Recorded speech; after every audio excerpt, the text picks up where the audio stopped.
បាទប្រុសស្អាតសួស្តីដល់ទាំងអស់គ្នាថ្ងៃនេះជឿទៅសញ្ញាបាទ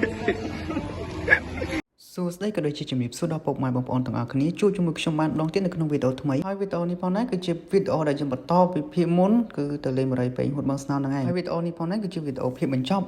ក្នុងការទៅលេងបរិយពេញហួតបងស្នោនេះផងដែរបន្ទាប់ពីយើងបានថតរូបជុំគ្នាហើយយើងក៏បែកផ្លូវគ្នាដើម្បីទៅត្រឡប់ទៅទីលំនៅរៀងខ្លួនវិញអញ្ចឹងណាអញ្ចឹងចំពោះបងក៏គាត់ទៅត្រឡប់ទៅផ្ទះប៉ុន្តែខ្ញុំក៏នៅឆ្លៀតផ្ដិតយករូបភាពដូចជាត្រីនៅក្នុងស្រះនេះអញ្ចឹងពេលដែលគេដាក់ចំណីទៅគឺវាមកច្រើនខ្លាំងមែនតើបាទគឺឃើញនៅក្នុងទូរស័ព្ទនោះគឺតិចទេប៉ុន្តែជាស្ដេចគឺច្រើនហើយនេះគឺជាអណ្ដើកខ្ញុំមុនដំបូងស្មានតែវាងាប់តាមពិតគឺវាធ្វើទេបាទសូម្បីតែអណ្ដើកក៏ចេះប្រេងដែរបាទសូម្បីតែអណ្ដើកក៏វាចេះប្រេងដែរហើយធ្វើដូចមែនតើអញ្ចឹងណាខ្ញុំស្មានតែវា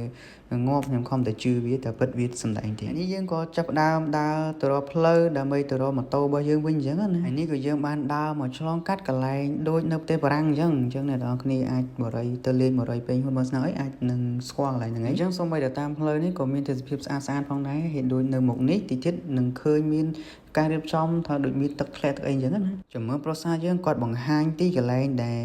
មានទឹកធ្លាក់ហ្នឹងតើស្រស់ស្អាតខ្លាំងប៉ុណ្ណាតើចាប់ដើមទស្សនាទាំងអស់គ្នាអញ្ចឹងយើងមកដល់ហើយ1 2 3ជីវ